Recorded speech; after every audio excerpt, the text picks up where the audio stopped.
My story. I'm from Brooklyn, East New York.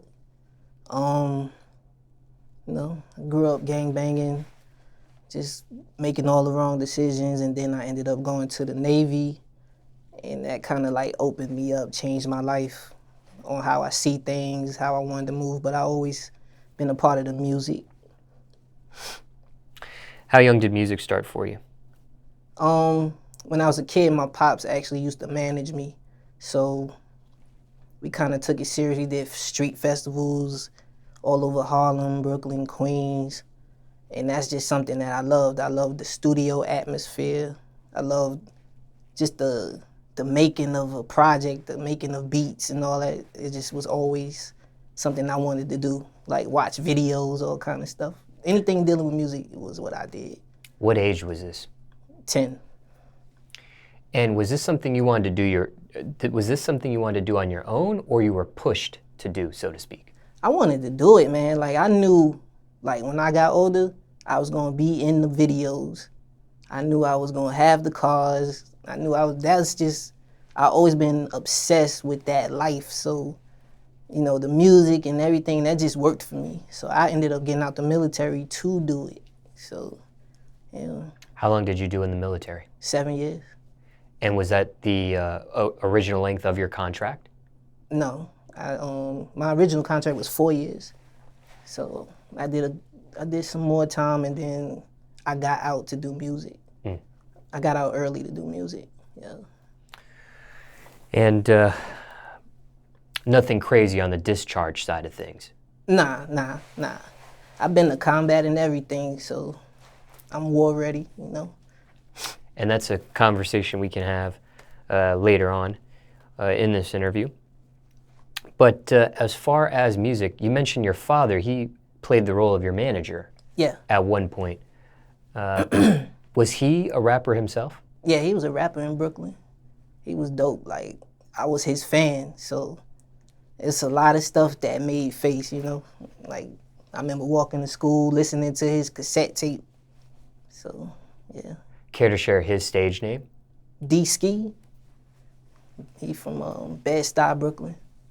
And was he active in his rap career when he started managing you and working on your career? Or was this maybe towards the end of his rap career, his music career? Nah, he wasn't active no more. He was selling drugs and all of that stuff, and he started getting into the church life. But when I started rapping, he always took pride in that. So he would push me to be better and better and better, so he stayed active in my career.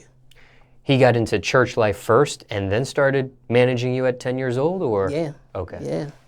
Yeah. He never judged me. He always, he always kept me in the music, so yeah, he was cool. At 10 years old, were you doing gospel type hip hop? Yeah, I started trying to do the gospel, but I was always a lot more, I used to curse a lot, so I was always in between, so I had to make my decision because I wanted to say some other things. Like, it was a lot on my mind, like, that I couldn't say in the gospel aspect. I wanted to talk about what I saw. I lived in a crack-infested neighborhood. When I stepped outside, it was crackheads at the door. Like, this is what I was seeing. So that's what I wanted to talk about. Was this a conversation you had with your father? I didn't have to really have it. He knew what was going on.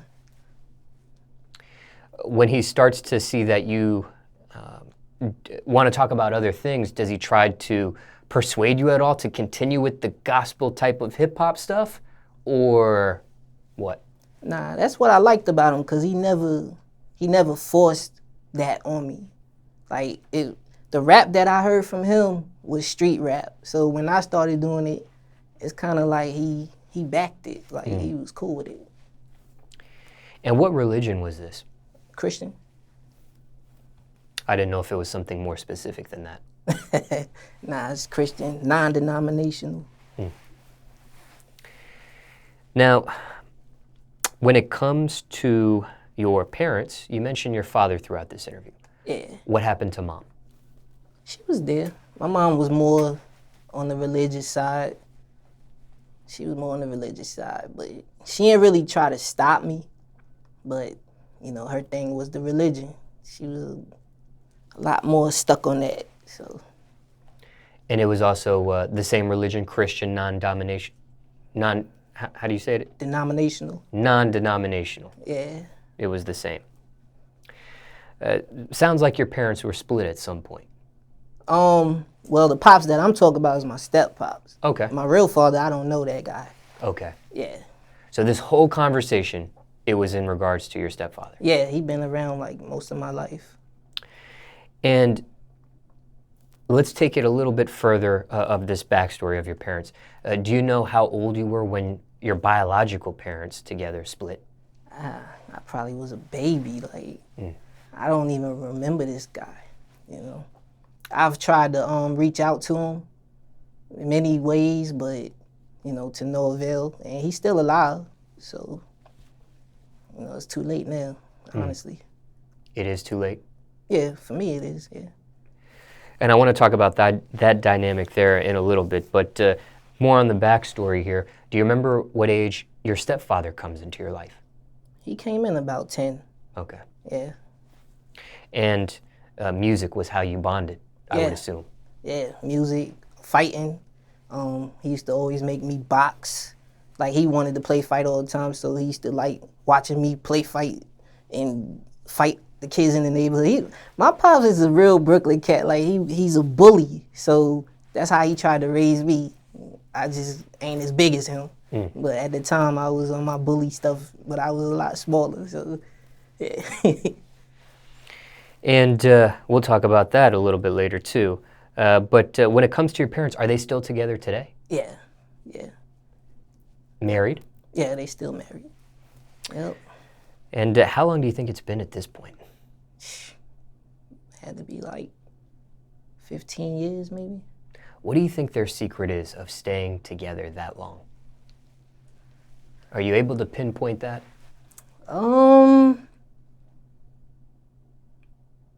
Gotta be the religion. Gotta be a lot of prayer. I know they had misunderstandings and fights, or well, not fights, but arguments. But I don't know. I guess it's love, really.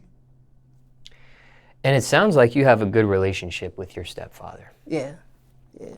He plays a big part in my music career. Yeah.